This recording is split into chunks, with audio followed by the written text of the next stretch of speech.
Hi, everybody, and welcome back to episode 4 of our official Marymount Athletics podcast made by Marymount. Today, I am joined by 5th year on the women's golf team, Hunter Gillis. And today, Hunter and I will walk through her golf career, why she tapes her wrist before every tournament, and then her coach's favorite road trip restaurant. So, with that, let's go in and meet Hunter herself.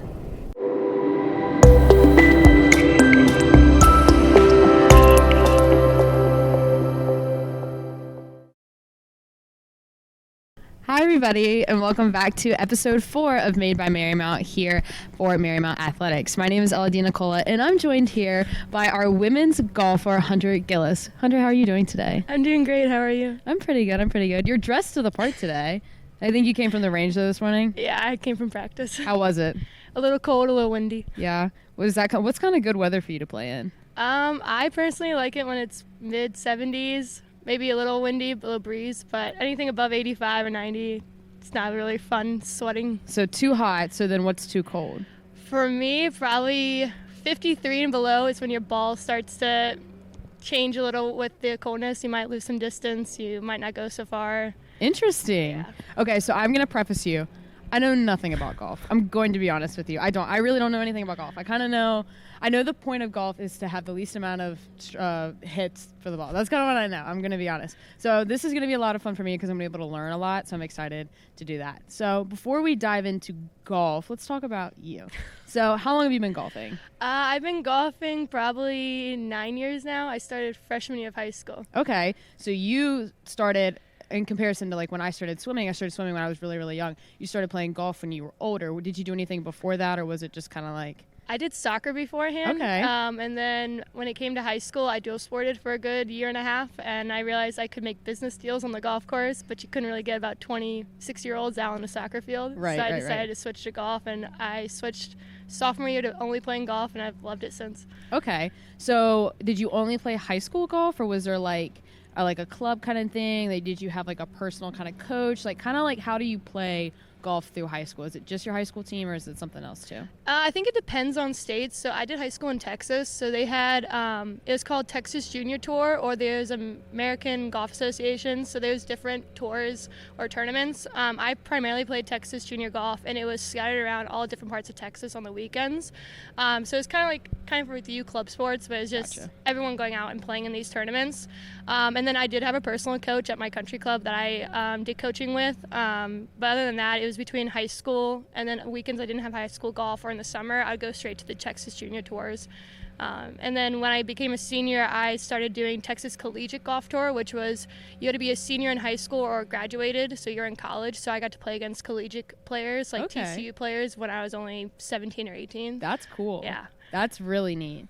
Were you intimidated, or were you just kind of like, I'm here to show my stuff, I'm here to do it? The first 2 tournaments were intimidating because you play 36 holes in one day, and then you play a following 18 the next day. So it's like D1 sports normally do 54 holes, so we do 36 typically in a tournament. And the TCU players were shooting like 5 under. So even if you shot a good day of 75, which is 3 over, you weren't even close to winning. Wow. But it was good experience to have prior to coming to college. Right. So that's something that definitely led you into coming to college. So you're on your 5th year here at Marymount, am I correct? Yes. So congratulations, 5th year, very exciting. And you're here at grad school? Yes. Tell us a little bit about your grad program. I'm currently only in my first 3 classes of the program. I'm studying forensic and legal psychology here at Marymount. Okay. What do you plan on doing with that? Do you have any idea? Are you just kind of interested in it? Long-term goal, since I have a bachelor's in criminal justice and a minor in forensics, I want to do federal law enforcement. Okay. But having a master's in forensic legal psychology gives you the option of becoming like a forensic psychologist, which is when you go to court.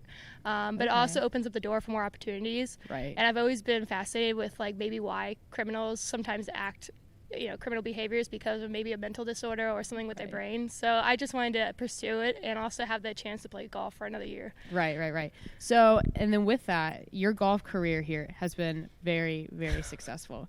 I literally think if I listed out every single award that you've won in your last 4 years prior to now, we'd be here a very, very long time. So with that, out of the awards that you've won, and you've been like an All-American, as a scholar, athlete, golfer of the year, which one to you is the most memorable and like your greatest achievement that you would say? I think for me, it was probably getting player of the year for the school my I think it was junior year. At the end of junior year, I got it. That one just because my junior year was the first time I actually won a collegiate tournament. I shot my best of my personal rounds in that, and it was also the first time I won Atlantic East and Centennial, and it was the first time we went to nationals. Right. So that whole year kind of just was really memorable for me, and to get player of the year for the whole entire school as a female was definitely a cherry on top for that whole entire year. I like that you add as a female in there because I'm really big on the like female athletes. So I competed against really good females for that award, and it was really tough competition. Especially I had Isabel, my former teammate, with me up there. They nominated 2 of us. So for that, it was really just putting a really good cherry on the top for the whole entire season. I think that shows levels to what the golf team is if 2 of you are nominated for Player of the Year for Marymount. So with that too, you guys are a very successful team as a whole. You had a couple more than a couple actually championships underneath your belt. How do you guys go in every single year? You have these new players, new golfers in every year. How do you go in with that same tournament winning attitude? You know, you're in here, you're ready to win. How do you go in with the same attitude every single year knowing that something's going to be different? I think the tournaments leading up to conference, so we play Atlantic East in the fall typically, and then Centennial, which is the conference that gets us to national, is played typically in April. So the tournaments that we play prior to Atlantic East gets the freshmen used to playing college golf. Sometimes they come in nervous. Like I came in as a freshman extremely nervous, and it took 2 or 3 tournaments to get used to it. And then also I think us being a close team with each other gives us, like, we have trust in each other. Even if one, so in golf, side note, golf, there's 5 people make a team, but they only count 4 scores. So if one of us plays bad, you have 4 other people to count scores. Interesting. Okay. So having trust in each other, knowing that, like, if you play bad, I got your back, it really gives us that attitude going into the tournaments. Centennial is definitely the harder conference for us. We really try our hardest to win that because we do go to nationals. And also both conferences we play really good competition in. I think in Atlantic East, Cabrini, they have a really good freshman. I tied with her one year, I think. She's really good. And then when it comes to Centennial, Gettysburg in the past has been our top rivalry. So if we beat them in previous tournaments going into conference, it gives us that little confidence boost of like, okay, we have a chance, we can do this. And it's just honestly having faith in your game and being confident and not being nervous.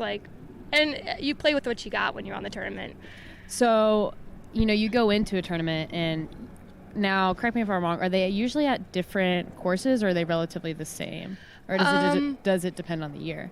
So conference play, so the conference tournaments, those are normally held at different locations, primarily in Pennsylvania. But for other tournaments, so like 2 weekends ago, we played in Catholic's tournament. They host it in Hagerstown at the same course every year. Gotcha. Or like this weekend on Sunday, we go to Carlisle, Pennsylvania, which is Dickinson's tournament, and it's hosted there every year.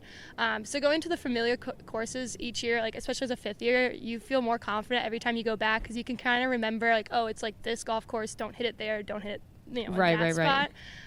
But for conferences, we normally do a practice round the day before, so we get used to the golf course before we go play it in the actual tournament. Gotcha. Yes, that was going to be my next question. Like, how do you go into a course you've never played with or played on before? Like you don't really know it.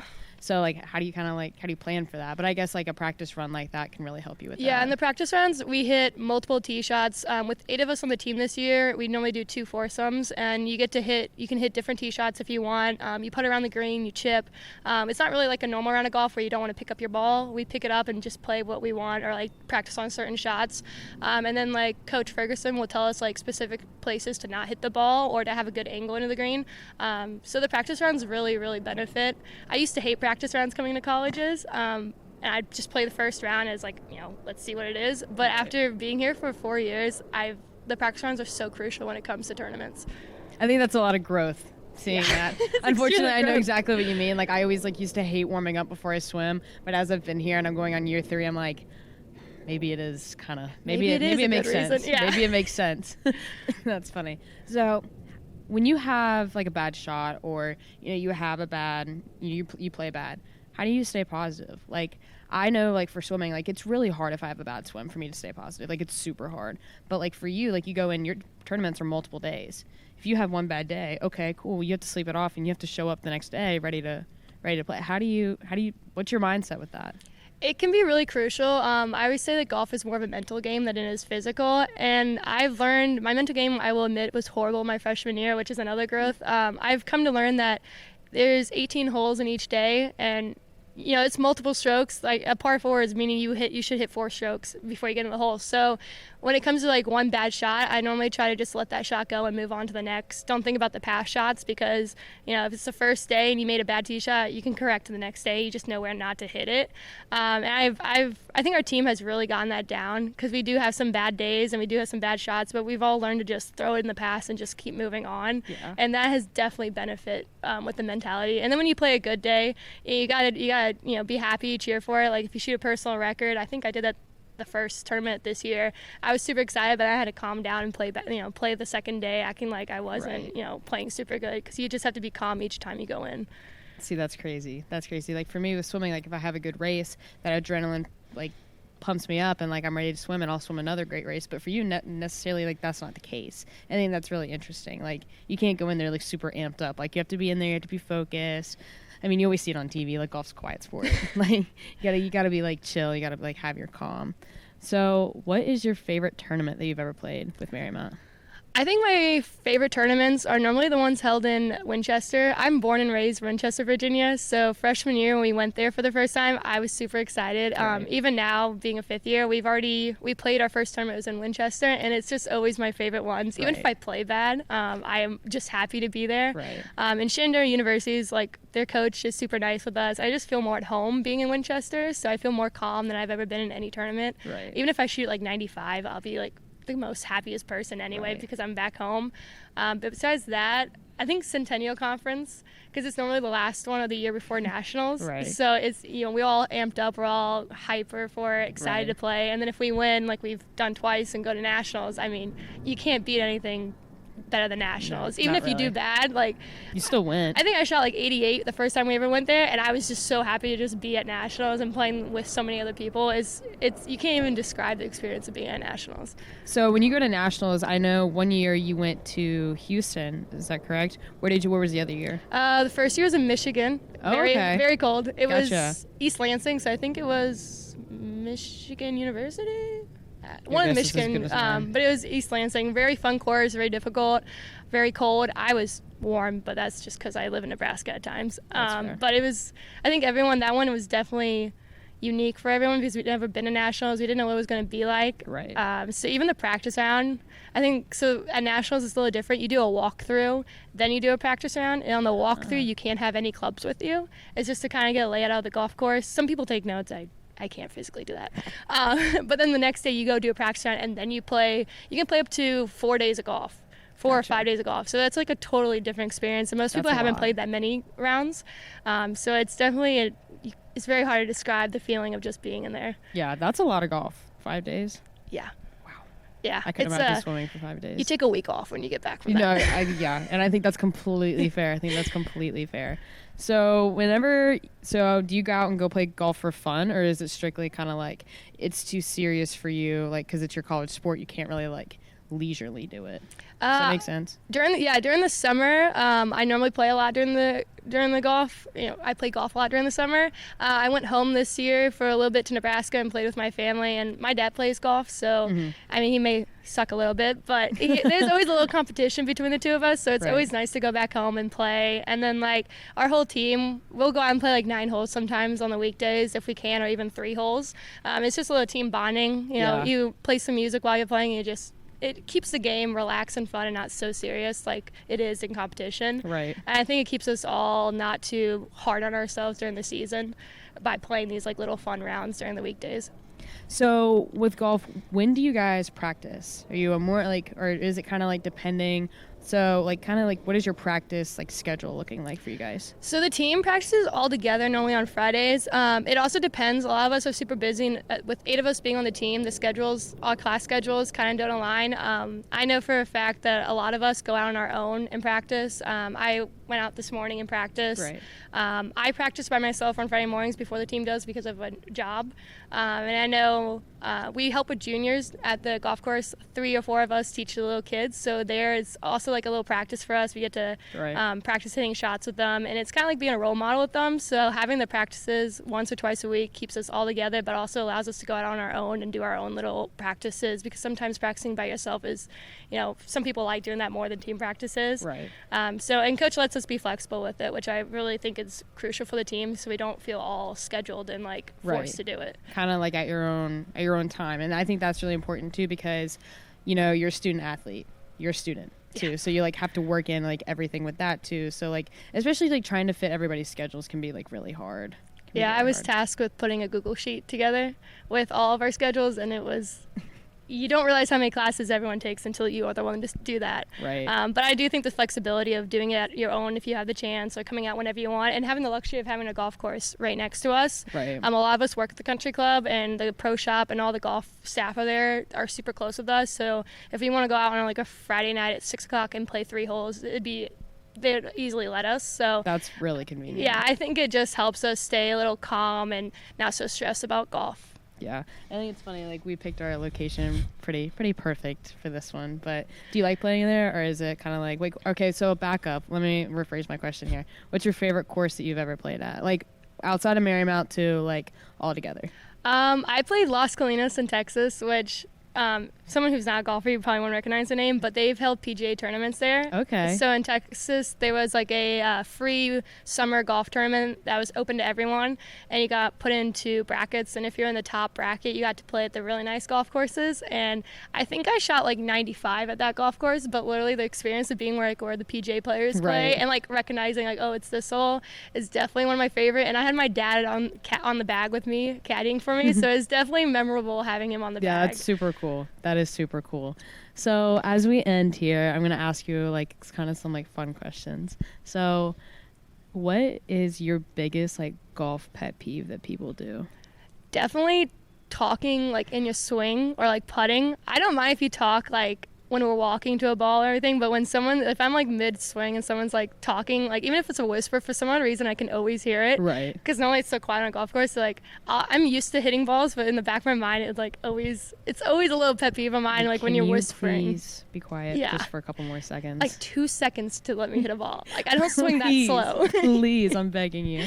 So that's funny.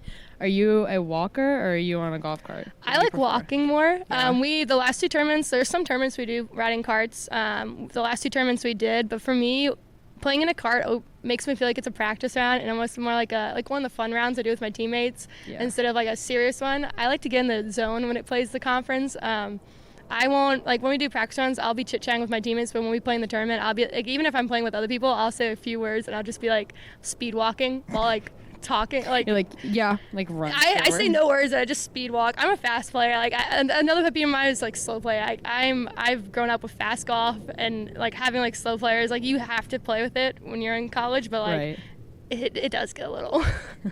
Speed it up. Yeah, I'm like, can you just walk as fast as me? That's so funny, because like, see, I like to walk fast, but like me, like we talked about this a minute ago, like we're kind of short, so like I feel like I'm always walking super fast because I'm trying to keep up with everybody. So like I see what you're saying with like the fast walking. Like I feel like I always walk faster than everybody else. I'm like, can you just keep up? Like we have push carts too, so like having the little you really go fast when you like pushing the cart, especially when going downhill. You just let it go. See, I would have way too much fun with that. When you were playing bad rounds, I like to like just push my car and let it go while walking behind it. Get away from me for it does distract you a little bit, especially if you're playing a bad round. It distracts your mind for a couple of holes, and you get back to being a little fun and not so stressed and tight. Fair enough. So then, what is your pre-tournament routine? Like the morning of, what are you doing? Normally the morning of, definitely, it's sad, but taping my wrist is always a thing. It's just become a habit, and if I don't tape it, I actually feel out of sync. Like, God, interesting. And I have tendonitis in my wrist, so I have to do it. But it's become such a ritual that if I don't do it, it feels like I feel off the whole entire round. But otherwise, I have my headphones in. I think it's country I play mostly, which is very ironic because it's not a hyper song, but I'll play country, and even in the van, we'll play music in the van, but I'll be in the back seat. I'm always in the back seat, nowhere else, and I'll just be in the zone with headphones on. Even when we get to the range, headphones on. I'll put on my golf ball, I put like 55 dots on it, like all over it. So if I spend like the last 10 minutes before a tee shot, like starting the round with putting dots on my ball, and if I don't do that, then Is there a reason for that?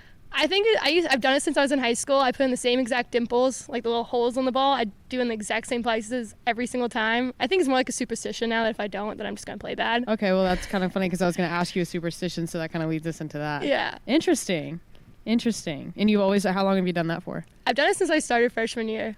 Wow. Of high school. And then, like, the other superstitions, I personally feel like for our team, we only go to, like, Chick-fil-A, Subway, some other places. But if we don't go to those, or, like, if we play a bad round and it's because of Subway, I'm always telling Coach, I'm like, don't go to Subway now. Like, we're not doing this. Because on Sundays, no more Chick-fil-A's subs. closed. So I'm like, don't do it. Let's pick somewhere else. Like, I'm a little superstitious when it comes to wherever we eat. I think I'm the only one on the team that thinks of it like that. But I've been on the team for so long that, like, you kind of pick it up. Like, you correlate the rounds with the eating places. Ate this, and then we played like this, so it obviously has to connect. We don't go to Buffalo Wild Wings that much anymore. Interesting.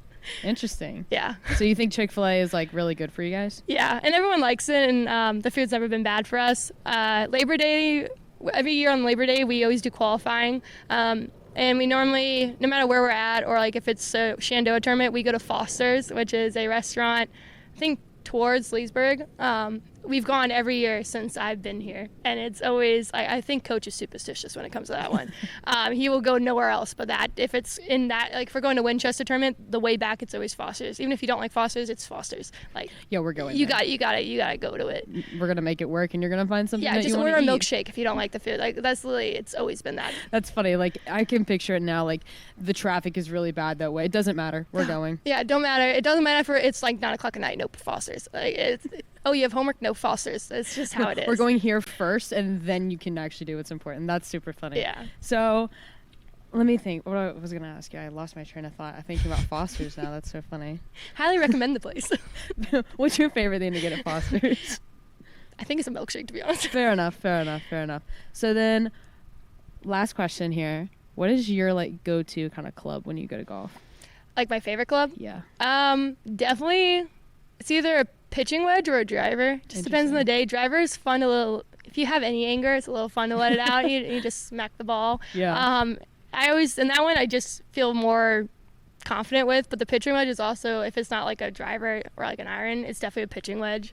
You can do any shot with a pitching wedge, I've learned. But driver is definitely my favorite to let a little anger on that first tee shot. Yeah, that might be something. I might take that into consideration. Go to a public range, find a random club. You take like 5 swings and you feel so much better. Noted. I'll definitely have to remember that. All right, Hunter. Well, I want to thank you so much for coming on and chatting with me today. I learned a whole lot personally, and I'm really excited for you and your 5th year here. So I know you're heading off to Pennsylvania, like you said, this weekend. So good luck with that. And again, thank you so much for joining me today. Thank you.